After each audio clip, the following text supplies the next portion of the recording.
Olá, bem-vindos a mais uma aula da série de português fácil e descomplicada.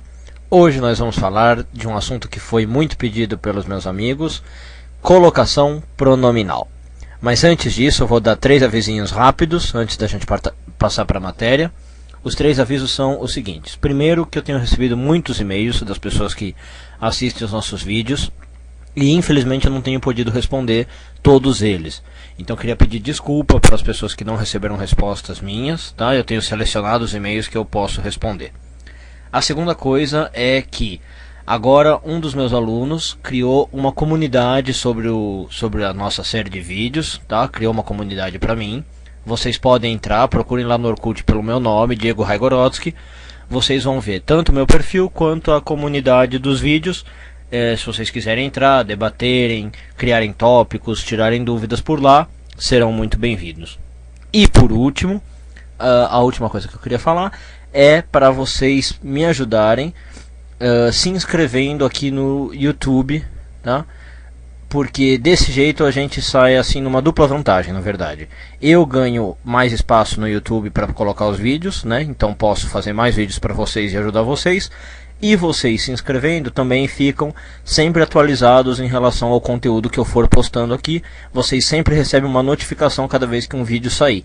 Então se você ainda não se inscreveu, eu peço que por favor você clique no botãozinho aí do lado na página e se inscreva, tá? Não dói nada, não custa nada e todo mundo sai ganhando. Bom, então dito isso, vamos lá. Qual é a manha para a colocação pronominal? Primeiro a gente precisa saber que a colocação pronominal vai afetar os seguintes pronomes. Os pronomes que estão aí na sua tela a partir de agora. Os pronomes me, te, se, lhe, lhes, o, a, os, as, nos e vos. Então esses pronomes eles têm 3 posições básicas em que eles podem aparecer com relação ao verbo. Quais são essas posições? São as seguintes: próclise, mesóclise e ênclise.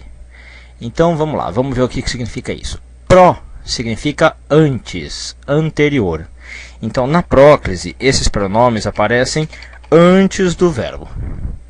Meso significa meio. Então nessa forma os pronomes vão aparecer no meio do verbo. E por fim, ênclise, os pronomes vão aparecer depois do verbo.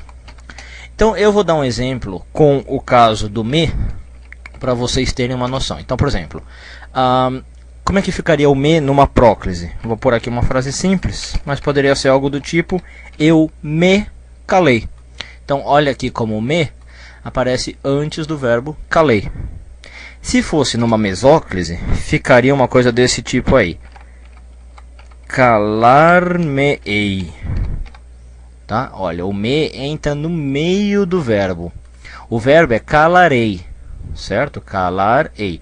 E o me entra aqui no meio. Isso é a mesóclise, pouquíssimo usada no português, como vocês sabem, mas a gente vai precisar saber quando ela é usada. E por fim, na ênclise, o pronome vem depois do verbo, então ficaria alguma coisa do tipo... Deixa eu pensar uma frase. Bom, eu vou usar a mesma, né? Calei-me, ok? Só para ficar uniforme. Então, aqui eu teria um me aparecendo depois do calei. Eu me calei próclise, calar-me mesóclise e calei-me ênclise. Ok? Então, uma vez entendido isso, fica muito fácil agora a gente saber quando se usa próclise, mesóclise e ênclise. Para esse vídeo eu vou focar no caso da ênclise e da próclise e vou deixar a mesóclise mais alguns exercícios para o segundo vídeo, ok? Então vamos começar falando o seguinte: a posição preferencial pela gramática no português é a ênclise. Ou seja, todo pronome vem preferencialmente depois do verbo, a não ser que algo o tire daquela posição. Então o que vocês têm que saber é o seguinte: todo pronome corretamente pela gramática tem que ser posto depois do verbo, ok? A gente então na verdade vai precisar saber quando é que isso não acontece. Ou seja, a gente vai precisar saber quando que o pronome vem em próclise. Você não precisa saber quando o pronome vem em ênclise, porque ele vem sempre em ênclise. Você só precisa saber dos casos em que ele vem em próclise. E para saber disso, existe uma regra muito fácil, uma regra muito prática, que eu chamo a regra do nariz D. Ok? Nariz com S, cuidado, né? Não é o nariz com Z. Bom, claro, a intenção é de lembrar do nariz com Z do órgão do corpo, mas aqui é nariz com S e D. O que significa essa regrinha do nariz? Essas letrinhas do nariz indicam que palavras vão atrair o pronome para que seja feita uma próclise. Eu vou explicar melhor, então vamos lá. O N significa negativas.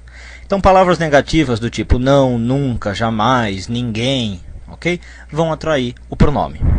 O A significa advérbios, tá? Então, são palavras do tipo hoje, amanhã, sempre, ok? O R significa relativas, orações relativas, que geralmente são aquelas que têm que, qual, cujo, ok? Então palavrinhas frases que tiverem que, qual, cujo vão atrair o pronome. O I é de indefinidos, então são termos do tipo tudo, nada, nenhum, algum, ok? Esses indefinidos. O S significa duas coisas, significa sujeitos, tá? Sujeitos atraem pronome, e significa também subordinadas. Se você não souber muito bem o que é subordinada, olhe o nosso vídeo de análise sintática que você entende. Mas as subordinadas são aquelas que têm conjunções, né? Então, vai ter um mas, vai ter um embora, conforme, à medida que, né? Coisas desse tipo. E por fim, o D, que é o final do nariz, é de demonstrativos. Então, palavras do tipo esse, essa, estes, essas, aqueles, ok? Então, vamos ver um exemplo de cada um para ficar mais fácil, como se aplica a regra do nariz. Olha, eu preparei aqui umas frasezinhas. Por exemplo, não se meta nesse assunto.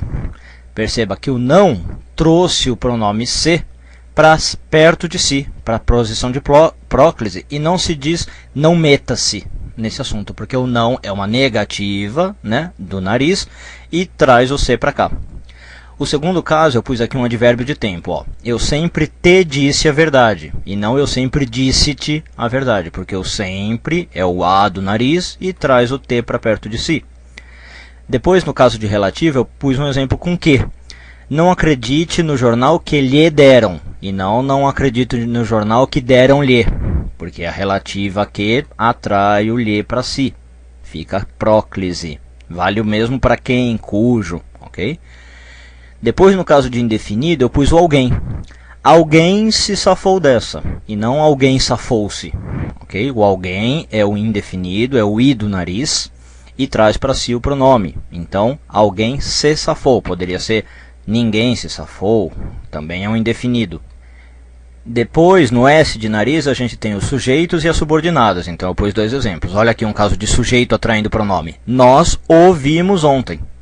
Okay? O nós é um sujeito, traz o. E no caso de subordinada, eu fiz aqui uma subordinada com embora, uma subordinada adversativa.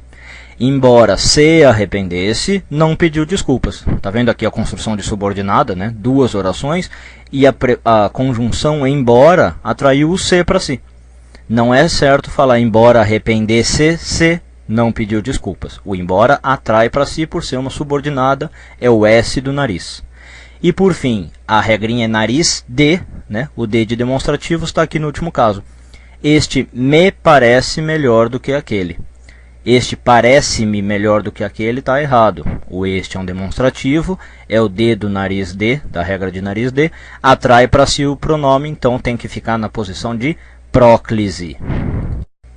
Certo? Então acho que ficou bem claro como é que funciona. O pronome vem sempre em ênclise e se tiver um dos casos do nariz D, vem em próclise. Negativa, advérbio relativo, indefinido, sujeito, subordinada ou demonstrativo. Ainda falta a gente analisar o caso de mesóclise para encerrar o assunto. A gente vai fazer isso no segundo vídeo, aproveitando também para ver exemplos e exercícios. Ok? Então, espero vocês lá. Até a próxima, pessoal.